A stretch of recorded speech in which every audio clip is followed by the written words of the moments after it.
Good day mga boss, this is Boss J and another day, another booting king na naman tayo. Pero tayo nabili rito isang floodlight na 60 watts. 60 watts siya. Bali, madali lang ang ano nito, ang function. Kasi nakalagay na rito, battery, negative, P negative, P positive, B battery positive. Kaya itong dalawa, bali, ganito yan. Mas mabilis. Bali, ang ginamit ko, meron ako dito dalawang 3.2 LiPo 4 na may kasama ng BMS bawat isa. Ang ginawa ko, pinararel ko yan. Magkasama yung positive, magkasama yung negative. Tapos ito, may tigisan na siyang BMS. Tapos pinararel ko siya.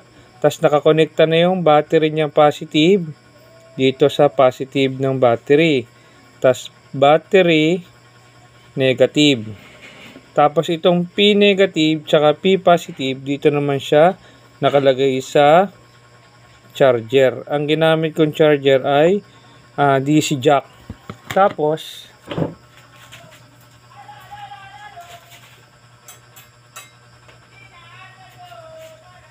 ang charger niya sa solar ay ganito.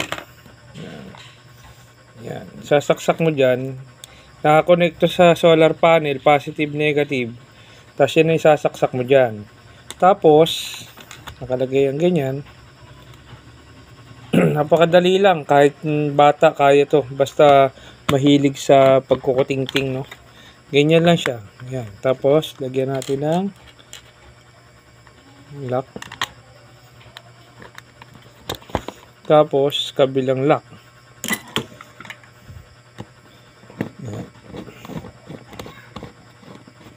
Tapos, sa isa. Ito. Yan. Tapos, lalagyan ko siya ng bracket ng holder para nakapix sa dingding. Sa kisame. Sa kisame ko kasi siya ilalagay. Yan to. Kabila. Yan. Tapos nakaganon siya dyan. Yan. Yan ang magiging setup niyan. Yan. Para paglalagay ko sa ceiling, nakaganon siya. Testingin natin. Ito'y pa-remote. Ito. Pa-remote siya. Bali ganito remote niya. On. Yan. On. 3 hours. 4 hours. Ayan, yun yung mga function niya. Tapos, pwede rin siyang low. Low yung ilaw, high yung ilaw. Yan. Hindi ko lang sure kung ilang oras ito kasi bawat isang battery na kinabit ko ay 6,000 milliampere.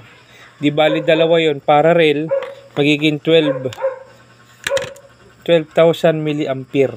Yan. Tapos ididikit siya sa ceiling na ganyan. Libre na ang aming kuryente. Tapos yung solar panel nasa labas. Ayan. Automatic siya. Naka-charge siyang ganan. Ay gabi na ngayon.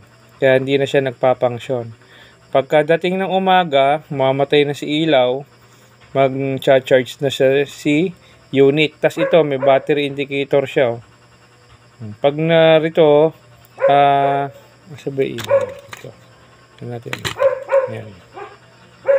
Hindi kita. Ayan. Red.